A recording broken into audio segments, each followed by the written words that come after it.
as far as the Reddit thing goes, I wonder if you see it as a tool, a legitimate long-term tool to broaden participation in the stock market for households on various ends of the racial spectrum and the income spectrum.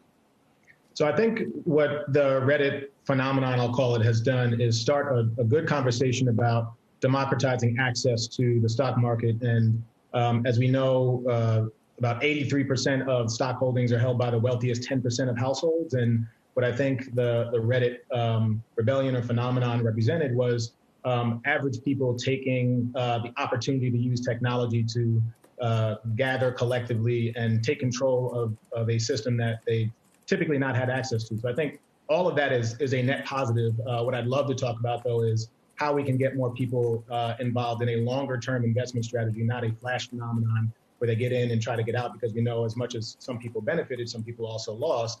But I'd love to talk about getting more, particularly people of color, particularly Black folks, invested in enjoying the long-term benefits of investing in the stock market. And we know right now, I heard you mention it before the break, only about half of Black households have about half the stock holdings of white households. Black households are at about 33% compared to 61% for white households. So I think there's a lot more we can do, particularly increasing the disposable income that Black households have to invest in the stock market safely. Right. So that education that comes along with the new technology, is that going to be, do you think, the responsibility of the tech providers or regulators or public officials? I mean, who's going to give people this lesson? Welcome to the market. But this is hopefully a get-rich-slowly phenomenon, which, as we know, often doesn't sell as well.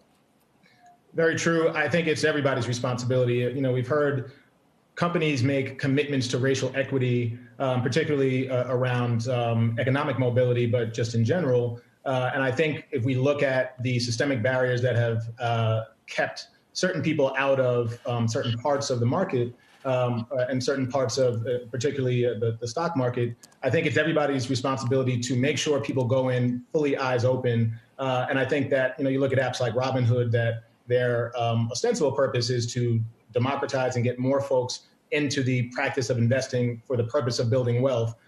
So I think they have a big responsibility, any apps that are in kind of incentivizing people to get invested. But then there's also a role for the regulators to play. And it's been interesting to hear about kind of responses from the SEC and the nominee to be SEC chair, Gary Gensler, and others talking about, you know, what the SEC has to do. And I think about there's a huge role for the regulators to play, for the private sector to play, and for private companies to play if they are looking to proactively counteract the legacy of systemic racism. So there really has to be an information campaign to make sure people are going in eyes open.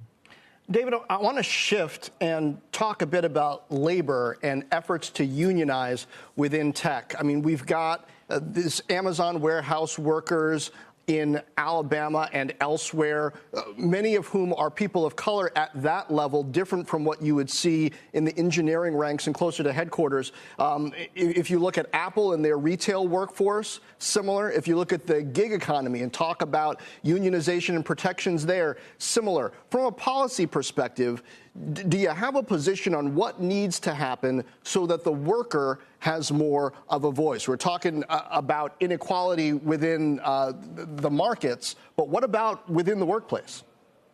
So I think it's extremely important to empower workers to have more of a voice. There are a number of different ways to do that. I think we'll have a very long policy discussion about the best ways to do that. But what we know is we need to have greater inclusion in the labor markets, particularly from people who have been underrepresented. And a lot of what we've been focused on in the Black Economic Alliance is bridging the gap between the most in-demand industries like tech, manufacturing or advanced manufacturing, healthcare, and the people who have been most impacted by the downturn of the economy, which have largely been Black people who are overrepresented in the jobs that are going away to automation already. And particularly since the pandemic started, are overrepresented in the industries that have been most impacted. So we are absolutely in favor of measures to increase empowering and the voice of laborers and giving them more of a seat at the table.